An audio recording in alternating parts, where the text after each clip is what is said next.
দফা দাবি আদায়ে কমপ্লিট শাটডাউন কর্মসূচিতে একাত্মতা জানিয়েছেন রাজধানীর প্রাথমিক বিদ্যালয়ের শিক্ষকরা। তবে নেতৃত্ব শূন্যতা, নানামুখী চাপ আর শিক্ষার্থীদের কথা বিবেচনা করে বুধবার বার্ষিক পরীক্ষা নিয়েছেন তারা। এদিকে কর্মসূচি প্রত্যাহার করে কাজে ফিরেছেন সরকারি মাধ্যমিকের শিক্ষকরা। প্রাথমিক ও মাধ্যমিক স্কুলের শিক্ষার্থীদের অভিভাবকরা বলছেন, ছাত্রছাত্রীদের জিম্মি করে যেন কোনো কর্মসূচি না দেন শিক্ষকেরা। বিস্তারিত আহমদ অনেকের রিপোর্টে। আবারও বার্ষিক পরীক্ষা শুরু হয়েছে রাজধানীর সরকারি মাধ্যমিক বিদ্যালয়ে। বুধবার সকাল থেকেই শিক্ষার্থীরা অংশ নেয় পরীক্ষায়। কর্মবিরতি প্রত্যাহার করে শিক্ষকরা ক্লাসে ফেরায় খুশি অভিভাবকরা।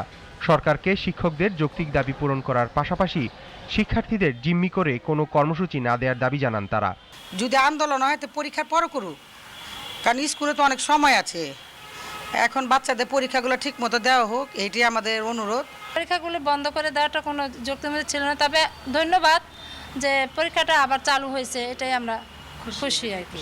ওনাদের হয়তো দাবিগুলো যুক্তিসঙ্গত, ওনারা অন্য সময়ে এই দাবিগুলো নিয়ে আন্দোলন করতে পারে, সংগ্রাম করতে পারে, তাদের দাবি নিয়ে সরকারের কাছে উপস্থাপন করতে পারে, কিন্তু ছাত্রদের জিম্মি করে, গার্ডিয়ানদের জিম্মি করে এ ধরনের আন্দোলন আমি সমর্থন করি না। মাধ্যমিকের শিক্ষকরা জানান, শিক্ষার্থীদের কথা বিবেচনা করে ক্লাসে ফিরলেও দাবি পূরণ না হলে আবারও আন্দোলনে নামবেন।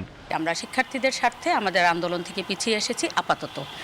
ভবিষ্যতে কেন্দ্রীয় নেতৃবৃন্দ যেই সিদ্ধান্ত দিবেন সেই সিদ্ধান্ত মোতাবেক হয়তো আবার কোনো একটা কর্মসূচি আসবে, সেটা এখনো বলা যাচ্ছে না। এন্ট্রি পোস্ট চাইতেছি নবম গ্রেড ক্যাডার, হ্যাঁ এটা একটু সময় সাপেক্ষ কাজে নামে, কিন্তু কাজটা তো শুরু করতে হবে। শুরু করলে 6 মাস লাগে, আমরা 6 মাস অপেক্ষা করব। আর যদি না করে তাহলে আবার আমাদের মাঠে আসতে হবে।